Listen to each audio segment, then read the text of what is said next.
कभी ऐसा हुआ है कि किसी चीज के बारे में पता तो सब कुछ हो, लेकिन वो बस कागज पर हो? असलियत में उसे महसूस करना एकदम अलग बात है ना?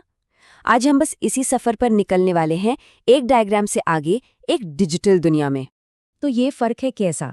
देखिए, एक तरफ तो है किताब में बना एक सीधा साधा बेजान सा डायग्राम, और दूसरी तरफ एक धधकता हुआ, सांस लेता हुआ, जीता जागता सिस्टम। आज की हमारी पूरी कहानी इसी बदलाव के बारे में है। तो चलिए कहानी की शुरुआत करते हैं। मिलते हैं आदित्य से।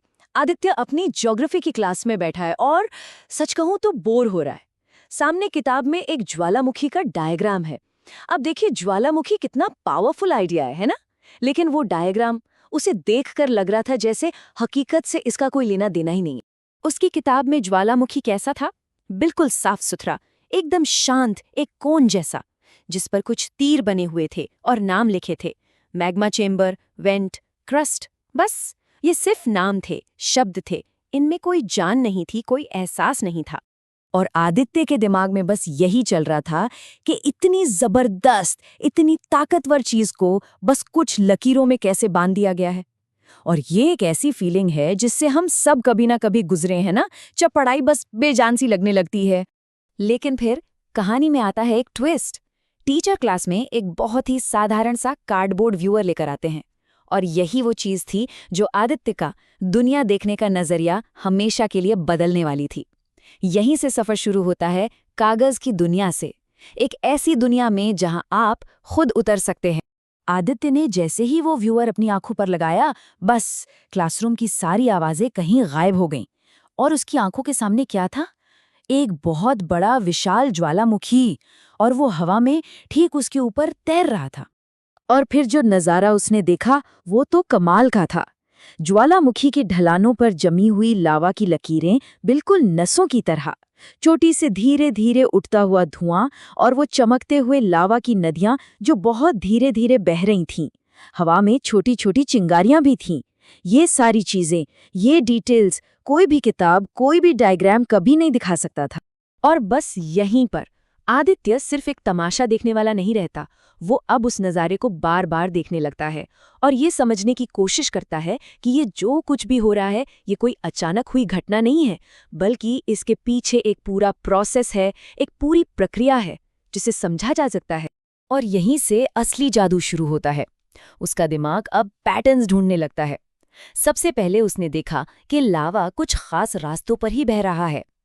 फिर उसे दिखा कि लावा ऊंची जगहों से बचकर नीची जगहों की तरफ फैल रहा है। फिर उसकी नजर गई उस जगह पर जहां चमक सबसे ज्यादा थी, मतलब जहां प्रेशर सबसे ज्यादा था। और फिर अचानक उसे सब समझ आ गया। ये कोई रैंडम एक्सप्लोशन नहीं है, ये तो एक पूरा का पूरा सिस्टम है। यही तो है वो आहा वाला मोमेंट। वो समझ गया कि ज्वालामुखी बस एक धमाका होने का इंतजार नहीं कर रहा, बल्कि ये एक ऐसा सिस्टम है जहां हर एक हरकत, हर एक बहाव का एक मतलब है, एक वजह है। लेकिन बात यहीं खत्म नहीं होती। ये सिर्फ एक देखने लायक नज़ारा नहीं था। अब ये समझ असल दुनिया से जुड़ने वाली थी। आदित्य अचानक सोचता है कि अगर इस ज्वालामुखी के ठीक नीचे उसका स्कूल का मैदान होता तो? और बस ये एक सवाल उसके सोचने का तरीका बदल देता है। अब वो सिर्फ देख नहीं रहा, अब वो प्रॉब्लम सॉल्विंग कर रहा है। वो सोचने लगता है कि अगर ऐसा हो तो किन जगहों को सबसे पहले खाली करवाना पड़ेगा। अब उसकी चिंताएं पूरी तरह बदल गईं। वो अब लावा के बहने के संभावित रास्तों का अंदाजा लगा रहा था। वो देख रहा था कि राख का बादल किस तरफ फैलेगा। और सबसे जरूरी बात, वो उन शुरुआती संकेतों को ढूंढने लगा था जो खतरे की घंटी हो सकते हैं। मतलब अब बात सिर्फ एक ज्वालामुखी को समझने की नहीं थी, बात आसपास रहने वाले लोगों की सुरक्षा की थी। तो चलिए अब वापस क्लासरूम में लौटते हैं। आदित्य भी लौट आया है, लेकिन वो अब पहले वाला आदित्य नहीं है। उसका नजरिया पूरी तरह बदल चुका है, और ये बदलाव अब उसके काम में भी साफ साफ दिखने वाला है। और ये फर्क देखिए कितना बड़ा है। पहले वो क्या कर रहा था? बस एक डायग्राम की नकल उतार रहा था। लेकिन अब वो एक स्केच बना रहा है। ये सिर्फ एक ड्राइंग नहीं है, ये उसकी अपनी समझ है, उसकी अपनी इंटरप्रिटेशन है। इसमें ढलाने हैं, लावा के बहने की दिशा है, और वो शेडेड इलाके हैं जहां खतरा ज्यादा है। ये एक समझे हुए सिस्टम का असली मॉडल है। तो आखिर में क्या हुआ? आदित्य के लिए वो ज्वालामुखी अब सिर्फ दूर से देखने और वाहवाही करने की चीज नहीं रह गया था। नहीं, अब वो एक ऐसी चीज थी जिस पर ध्यान देना जरूरी था, जिसके लिए प्लानिंग करनी जरूरी थी और जिसे समझना जरूरी था। उसकी सोच एक पैसिव लर्नर से एक एक्टिव क्रिटिकल थिंकर की बन गई थी।